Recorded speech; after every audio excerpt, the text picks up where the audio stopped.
Hi friends, welcome to healthy wealthy vlogs.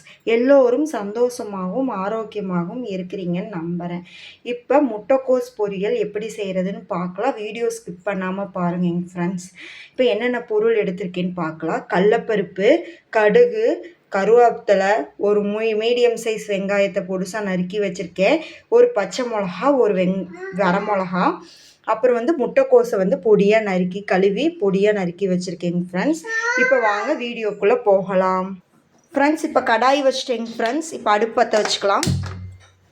அடுப்பு சூடான பிறகு கடாய் சூடான பிறகு ஆயில் ஊற்றிக்கலாங்க ஃப்ரெண்ட்ஸ். இப்போ கடாய் சூடாயிடுச்சுங்க ஃப்ரெண்ட்ஸ். ஆயில் ஊற்றிக்கலாங்க ஃப்ரெண்ட்ஸ். ஃப்ரெண்ட்ஸ், ஆயில் ஊற்றியாச்சு. இப்போ கடலைப்பருப்பு போட்டுக்கிறோம். எந்த பொரியல் செஞ்சாலும் கடலைப்பருப்பு போட்டால் கொஞ்சம் டேஸ்ட்டு தரும் ஃப்ரெண்ட்ஸ். அடுத்து கடுகு போட்டுக்கிறோம். கடலைப்பருப்பு கடுகு பொரியட்டும். நல்லா பொரிஞ்ச பிறகு கருவேப்பிலை போட்டுக்கலாம். அடுத்து கருவேப்பிலை போட்டுக்கலாம் ஃப்ரெண்ட்ஸ். கருவேப்பிலை போட்ட பிறகு ஒரு மீடியம் சைஸ் வெங்காயம் கட் பண்ணி வச்சுருக்கேங்க ஃப்ரெண்ட்ஸ். அதை போட்டுக்கலாம். போட்டு நல்லா வணங்கட்டும். நல்லா வணக்கிக்கலாம் ஃப்ரெண்ட்ஸ்.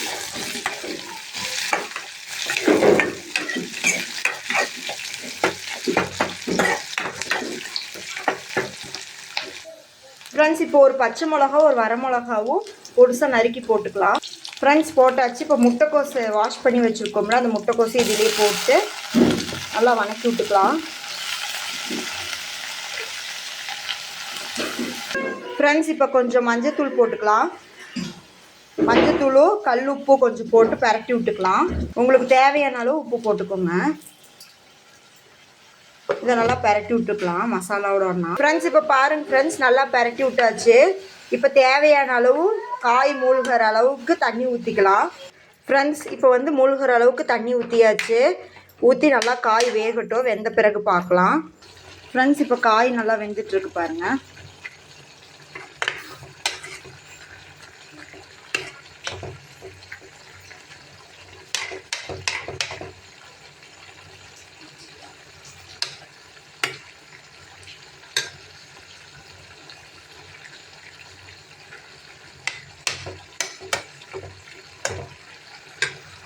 காய் எப்பயுமே பொரியல் செய்யும்போது நல்லா பொடிசாக நறுக்கிக்குங்க. அப்போ தான் நல்லா வேகும்.